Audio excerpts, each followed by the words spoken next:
Hey guys, I thought I would take a moment to go over some of the fun things we found on that Friday. And we have Arnold up first. It says Mark H, but this is Arnold swing. Um, so, again, take home, we want to use the ground as much as possible. We want to fire those hips more for just about every golfer. And when that happens, we tend to get a better sequence as well. So this is an example of a really efficient graph. We can see the hips peak first, torso peak second, and hands peak third. And Arnold, you're extremely close to that. We've got your hips just being outraced by your torso. So the torso came first. And then I'd sort of say, so we talked about some different things, how we might activate the glutes more over the golf ball. There's kind of a lot of good things. I think for you too, I see if we can get your lead hip kind of turning more in a barrel, you're going to get more distance that way too. Not that that is much of a concern for you.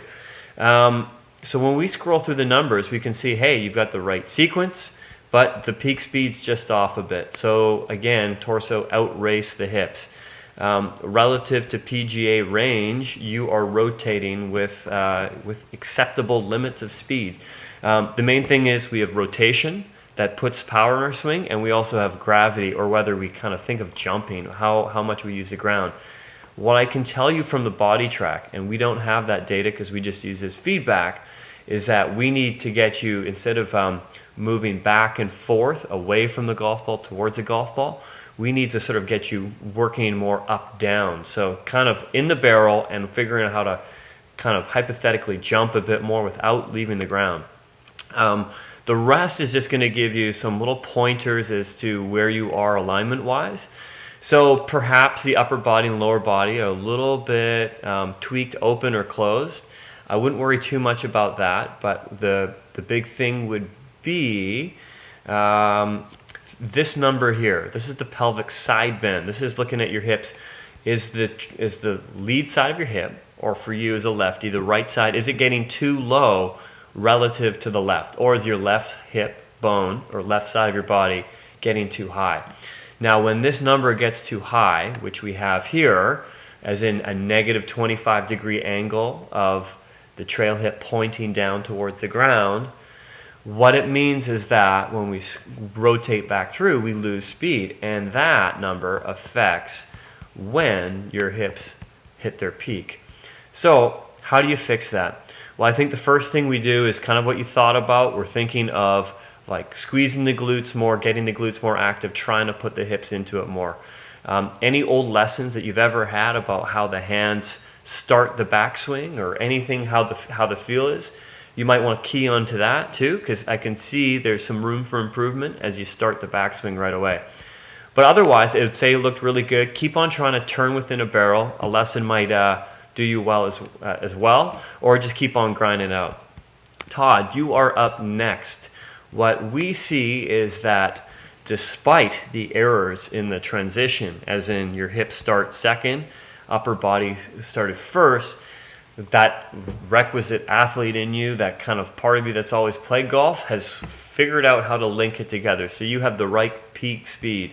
Your hips peaked first. So when we scroll and look at this, we can sort of see, it marginally beat the hips, right? Beat the shoulders, and then ultimately beat the hands.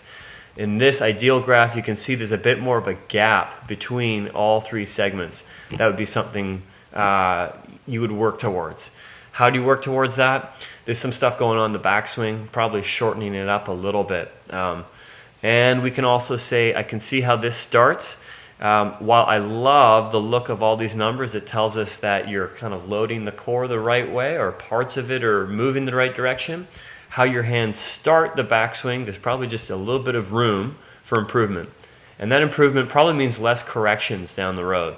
When we look at kind of where your body is at different positions, these numbers are actually pretty close. I wouldn't get too alarmed to it. But we can see that how far your hips are rotating. So your hips are turning a lot. They're turning very far on the way back. Now, that's not a problem if you play lots of golf. A lot of golfers have this. But if you play less golf, and perhaps you wanted a more efficient swing, perhaps more distance, we'd look to give you a shortened or restricted backswing in the hip.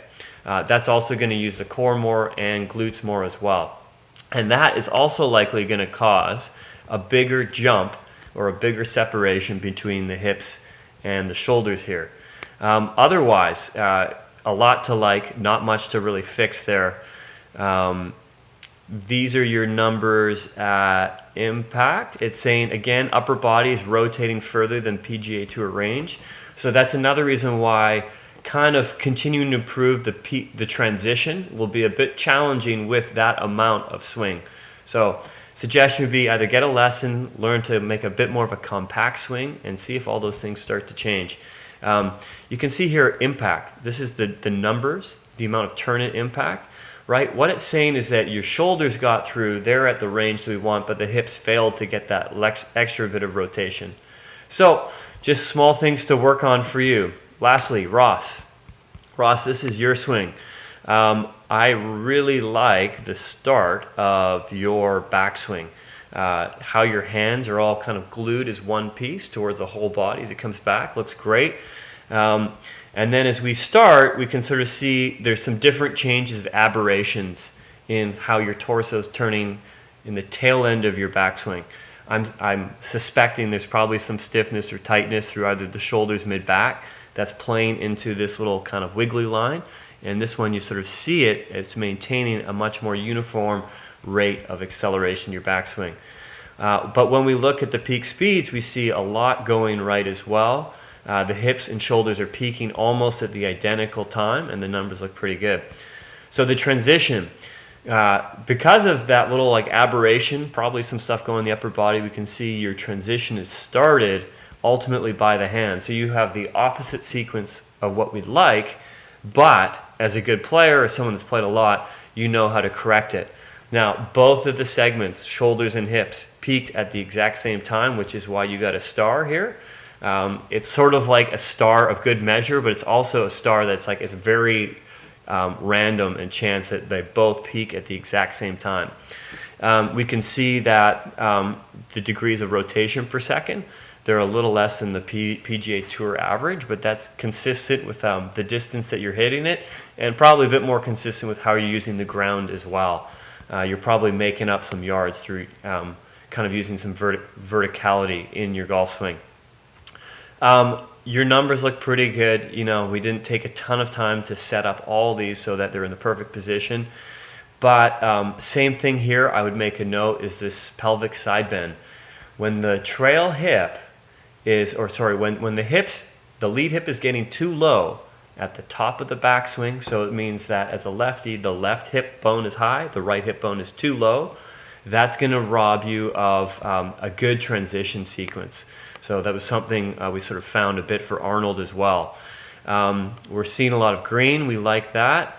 And at impact, you know, all these are out by just a little bit, so I wouldn't get overly concerned about any of these things. This is one more number I'd point out for you, is upper body side bend. This is when you are turning at the top, what is the angle of your shoulders? So is the lead shoulder pointing down to the ground, or is it more pointing to the horizon?